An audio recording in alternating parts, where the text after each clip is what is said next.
कानपुर के बहुचर्चित कुशाग्र कनोडिया हत्याकांड में आज अदालत तीनों दोषियों को सजा सुनाएगी।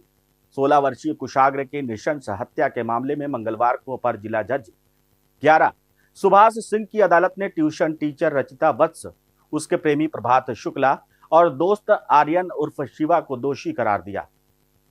सजा के ऐलान के समय कुशाग्र के परिजन कोर्ट में मौजूद रहेंगे। कुशाग्र की मां सोनिया कनोडिया ने कहा कि हत्यारों को फांसी की सजा मिलनी चाहिए, तभी उनके बेटे की आत्मा को शांति मिलेगी। उन्होंने कहा कि उनके बेटे के साथ बेहद क्रूरता की गई है और ये समाज के लिए भी एक कठोर संदेश होना चाहिए।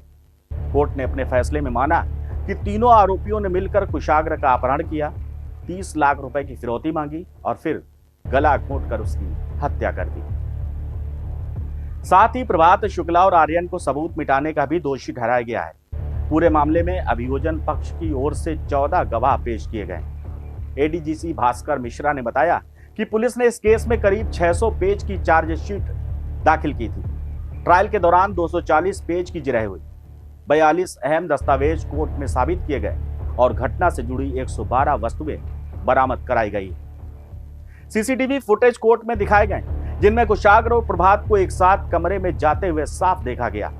यही 43 मिनट का वीडियो इस केस का सबसे मजबूत सबूत बना। घटना 30 अक्टूबर 2023 की है। आचार्य नगर निवासी कपड़ा कारोबारी मनीष कनोडिया का बेटा कुशाग्र शाम करीब 4 बजे स्कूटी से स्वरूप नगर स्थित मेनन कोचिंग के लिए घर से निकला था। रास्ते में उसकी ट्यूशन टीचर रचिता वत्स के प्रेमी प्रभात शुक्ला ने गाड़ी खराब होने का बहाना बनाकर उससे लिफ्ट मांगी। प्रभात उसी ओम नगर स्थित इंद्र कुटी हाता में अपने घर ले गया। वहां पहले से मौजूद रचिता और बाहर निगरानी कर रहा आर्यन इस साजिश का हिस्सा थे।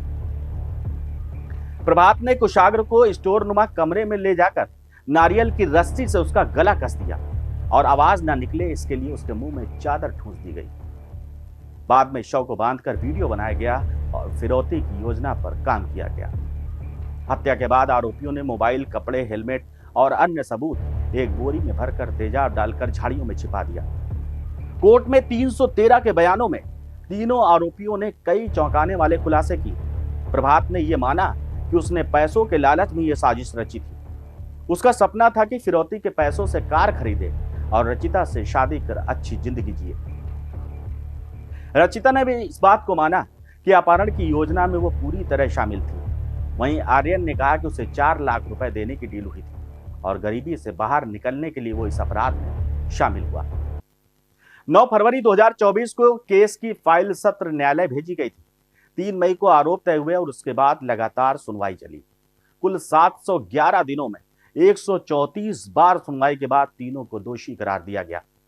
आज 135वीं सुनवाई में अदालत सजा का ऐलान करेगी। पूरा शहर इस फैसले पर नजर लगाए हुए है। कुशाग्र के परिजनों और आम लोगों को उम्मीद है कि अदालत का फैसला न्याय की मजबूत मिसाल बनेगा और ऐसे जघन्य अपराध करने वालों को कड़ा संदेश देगा। बने रहिए हमारे साथ और देखते रहिए नेशन नाउ समाचार पर खास और बड़ी खबरें सुनील चतुर्वेदी के साथ।